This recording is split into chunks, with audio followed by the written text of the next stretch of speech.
सुंदर सुंदर अरुण वर्ण के, पीत वर्ण के फूलों की कुंज सजी हुई है।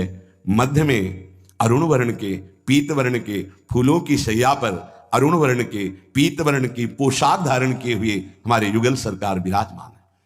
अद्भुत पोशाक, अद्भुत आभूषणों की कांति और अद्भुत अंगों की शोभा, मानो रूप समुद्र में अद्भुत शोभा की तरंगें उठ रही हो। ऐसे युगल सरकार मंद मंद मुस्कुराते हुए कुछ रंग भीनी बातें कर रहे हैं। जब बातें करते हैं तो बेसर का मोती श्वास लगने से हिलता है, अद्भुत शोभा हो रही है। प्रिया प्रीतम परस्पर रीझ रहे और सखियां रीझ रीझ कर प्राण न्यौछावर कर रही। ये महासुख चिंतन का है। वृंदावन के रसिक परमहंस इसी शोभा, इसी रस में सदैव डूबे रहते हैं। श्रीपाद प्रबोधानंद जी महाराज कह रहे हैं, धन्य है उनका जीवन जो राधा क्रीड़न कृष्णोवतु, जहां श्री प्रिया प्रीतम क्रीड़ा कर रहे हैं वहां दृष्टि पहुंच चुकी है। धन्याति धन्य उनका जीवन है जो युगल सरकार की रूप माधुरी, केली माधुरी का पान करके जिनका हृदय पूर्ण रहता है। लोक लोकांतर की कोई पदवी, मोक्ष आदि की भी जिनकी चाह नहीं रह गई, वो इस रस का रसास्वादन करते हैं। उपासक अगर कोई वासना रखेगा तो इस उपासना की सिद्धि में बहुत विलंब हो जाएगी। सच्ची कहते हैं कहीं सुख नहीं है। आपका मलिन हृदय इसलिए हर जगह आसक्ति बस चिपक रहा है, ये भोग, ये सुख, ये सुख, ये सुख। सच्ची कहते हैं निर्मल हृदय से अगर आप देखोगे तो इस माया रचित बनावटी संसार में सुख कहाँ है। किसी को भी मिला होता आज तक तो इतिहास में, शास्त्र में कोई लिख देता मैं परम सुखी हो गया, कहीं सुख नहीं। आप अपने जीवन को साक्षी करके देखिए, आप अपने हृदय के न्यायाधीश बनिए और बोलिए आज तक आपको किस भोग में सुख मिला। तत्कालिक आपकी तन्मयता के कारण आपको लगता है कि मैं भोग रहा हूं अमुक पदार्थ, अमुक भोग, उसमें सुख है, लेकिन थोड़ी ही देर बाद फिर आप निर्णय कीजिए जो आपने भोगा वो क्या था, फिर और थोड़ी देर बाद तो आप देखेंगे नवीन तृष्णा पैदा हो गई पुनः भोगने की, कि अभी तो अनुभव नहीं हुआ, एक बार फिर देखता हूं। इसका मतलब वहां सुख नहीं है। इसलिए पूज्यपाद श्री उड़िया बाबा जी महाराज कहते हैं, अय उपासक, मन में यदि कोई वासना रखोगे तो तुम्हारा पुनर्जन्म निश्चित है। बहुत ध्यान से सुनिएगा, ये बड़े न्यायाधीश हैं, ये ब्रह्म प्राप्त, भगवत प्राप्त महापुरुष जो बोलते हैं, यही प्रमाण माना जाता है। अगर आप महान पाप किए हैं और कोई महात्मा कहते जाओ कुछ नहीं, सब ठीक है, एक भी पाप का दंड आपको नहीं मिलेगा, सच्ची माना ना। ये न्यायाधीश हैं, ये बड़े बड़े महापुरुष, इसीलिए इनसे जो लाभ मिलता है वो भगवान से भी बढ़कर लाभ कहा जाता है। क्योंकि भगवान में तो जब पूर्ण शरणागति होती तब हम तो हम सर्वपापेभ्यो मोक्षयिष्यामि मा शुचा, और पूर्ण शरणागति यही महापुरुष जन कराते हैं। एक एक शब्द पर कभी संशय मत करना। ये जीवन का वो सूत्र है जिनके आधार पर बाल्यावस्था से चला गया है। अय उपासक, अय साधक, मन में यदि कोई वासना रखोगे तो पुनर्जन्म तुम्हारा निश्चित हो गया है। होश में हो जाओ। वासना, ये भोग लूं, ये देख लूं, ये चाहत है, इसके सिवा हम नहीं कुछ पसंद करते, इसके बिना हम नहीं जी सकते, ये सब वासना। हिरण में ममता हो गई तो भगवान के पुत्र हैं, भगवान ऋषभ देव जी के पुत्र हैं भरत जी महाराज, अगला जन्म हिरण का हुआ। स्त्री में आसक्ति हो गई पुरंजनी में तो पुरंजन का अगला जन्म स्त्री का हुआ। अगर कोई भी वासना है आपका जन्म होगा, प्रमाण सहित कहते हैं बाबा।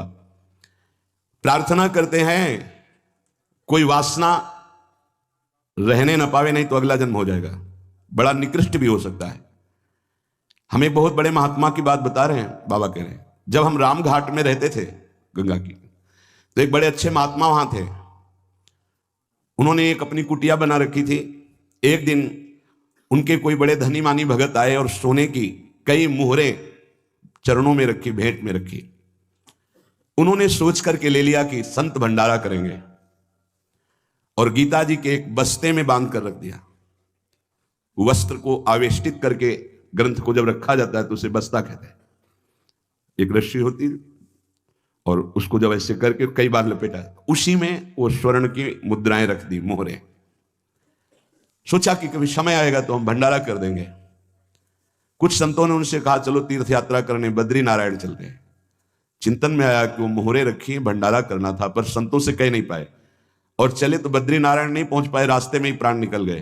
प्राणों का क्या भरोसा। कौन सा कदम आखिरी होगा किसको पता, कौन सी श्वास आखिरी होगी किसको पता। इसलिए बहुत चतुर सुजान वो हैं कि कोई संकल्प नहीं रहने देते, नहीं रखना चाहिए। चतुर सुजान साधक कल हम ये करेंगे, नहीं नहीं, अगर श्री जी ने चाहा तो कल ऐसा हो जाएगा। शब्दों में बंधना, शब्दों में ही मुक्त होना, संकल्प में ही बंधना और संकल्प से ही मुक्त हो जाना, दोनों बातें हैं। कल मुझे अमुक जगह जरूर जाना है, तुरंत अंदर से हाँ श्री जी ने चाहा तो जरूर चले जाएंगे। वाणी से भले चूक हो जाए, अंदर से चूक नहीं होनी चाहिए। तत्काल आराध्य देव को बीच में लो, नहीं फंस जाओगे। एक बार भी आराध्य देव को बीच में नहीं लिया, रास्ते में प्राण निकल गए। चिंतन चल रहा था कि लौट के आएंगे तो स्वर्ण मुद्राएं जो रखी उनको बेच करके फिर भंडारा करें। सद इच्छा भी नहीं रखनी, ये बहुत सूक्ष्म विषय है। अब उनका शरीर छूट गया। शरीर जब छूट गया तो शरीर की अंतिम क्रियाएं हुई जो संत की होती। 16 दिन बाद कुछ संतों को प्रसाद पवाया गया। महीना व्यतीत हुआ महाराज की कुटिया की जो सेवा सफाई में, तो बस्ता एक ऊंचे पे दिखाई दिया। देखा कि गुरु जी की गीता रखी हुई है। कोई बात नहीं है, कभी समय आएगा तो पढ़ेंगे, गुरु जी की गीता है। रात्रि में स्वप्न हुआ उनके शिष्य को कि बेटा मैं पतित हो गया, चूक हो गई।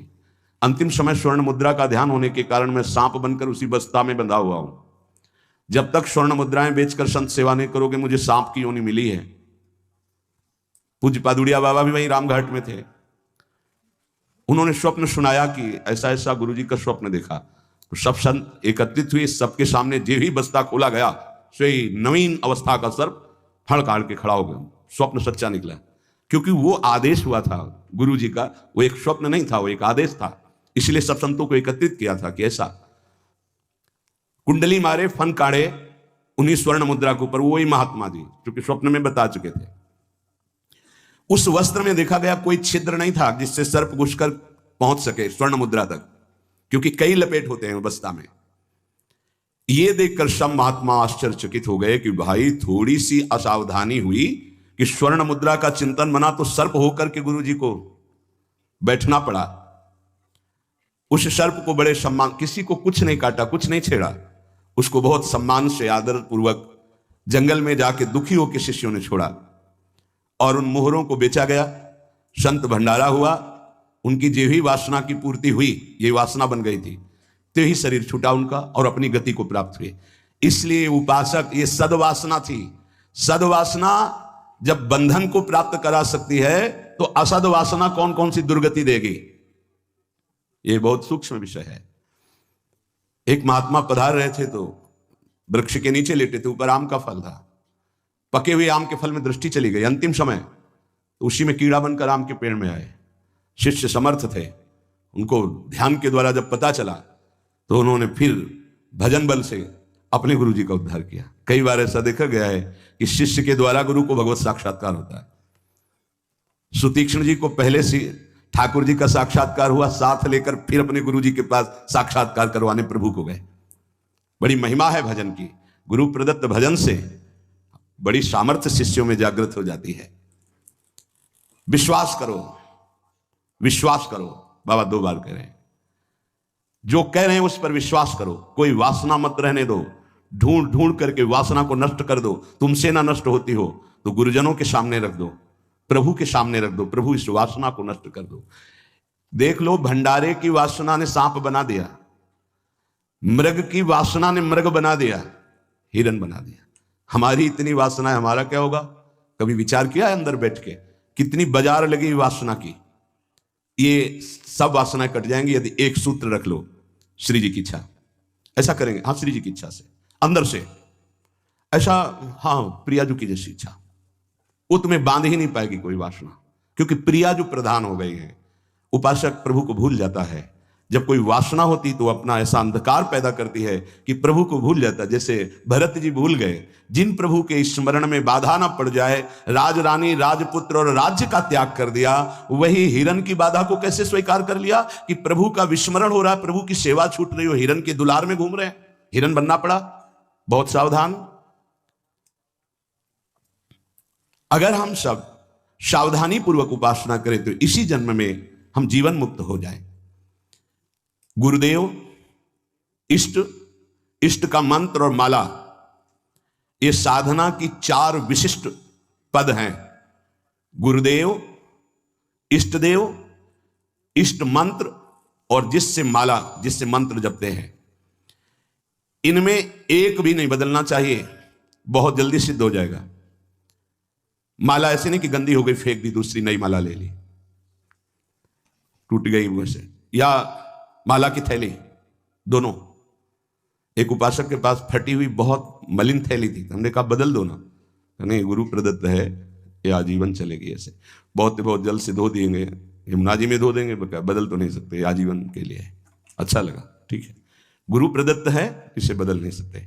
माला झोली, यहां रोज नई चमकती हुई, देखो ध्यान दीजिए, गुरु, इष्ट, इष्ट मंत्र और माला, ये चारों बहुत जल्दी परिपक्व अवस्था प्रदान करती है। इनमें से एक भी यदि बदला जाए तो बेविचार दोष उत्पन्न हो जाएगा। गुरु, इष्ट देव, इष्ट मंत्र, मंत्र जपने की माला और माला झोली सहित, इसे खिलवाड़ ना समझे।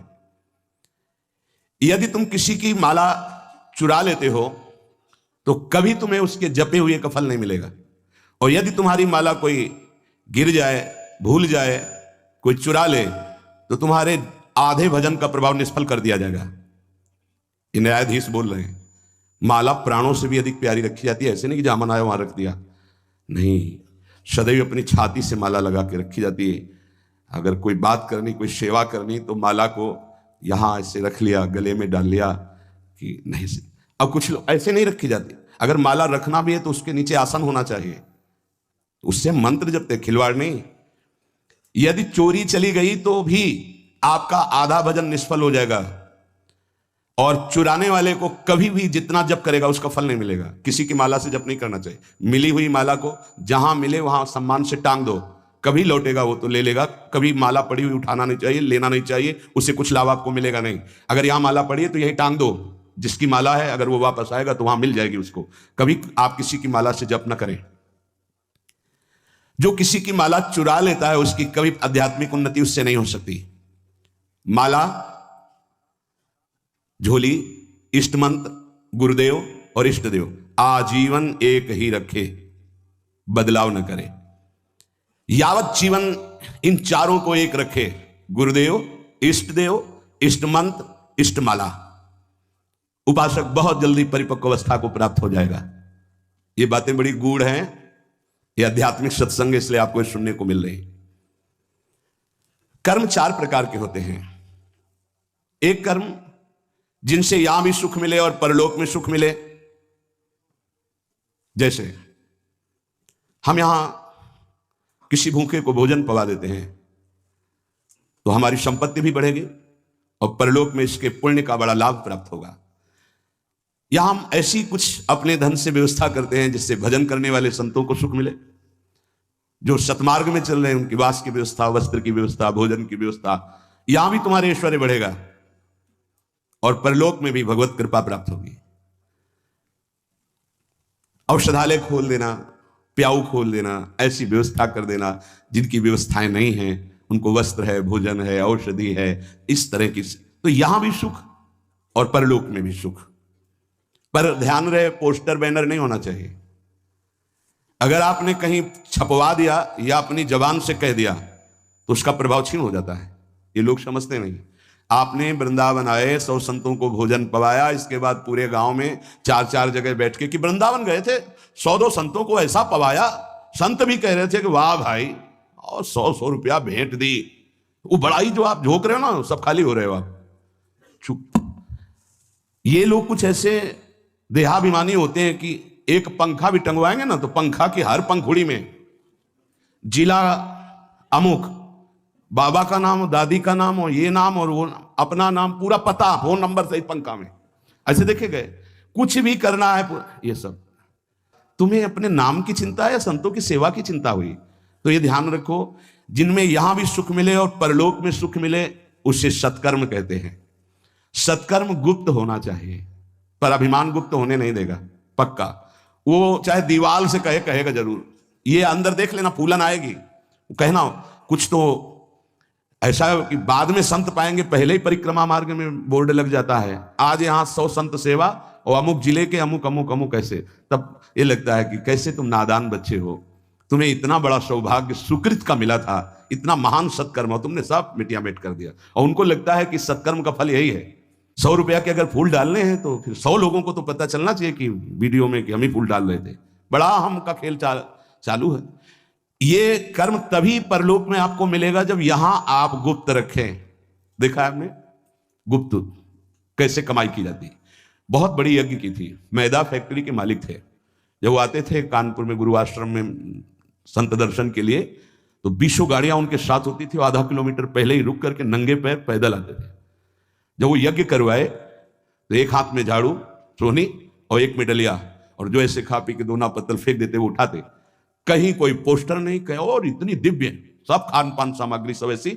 और वो केवल चेक करते थे अपने कार्यकर्ताओं का, झाड़ू लिए हुए वो लिए। कोई जैसे पूछता यज्ञ कौन करवा रहा था, बोले हमको तो यहाँ दोना पत्तल फेंकने की सेवा मिली, हमें तो पता नहीं। कोई जान नहीं पाया कौन करवा रहा है। अपने लोग इसलिए जानते थे कि प्रेरणा से हो रही थी। ऐसे ऐसे सत्कर्म की कोई जान ही नहीं पाया कि किसने करवाई यज्ञ। और इतना बड़ा खान पान कानपुर महानगर, जहां लाखों लोग खाते पीते, उनके पास कोई कमी नहीं, कहीं भी कोई अभिमान का लेश मात्र नहीं।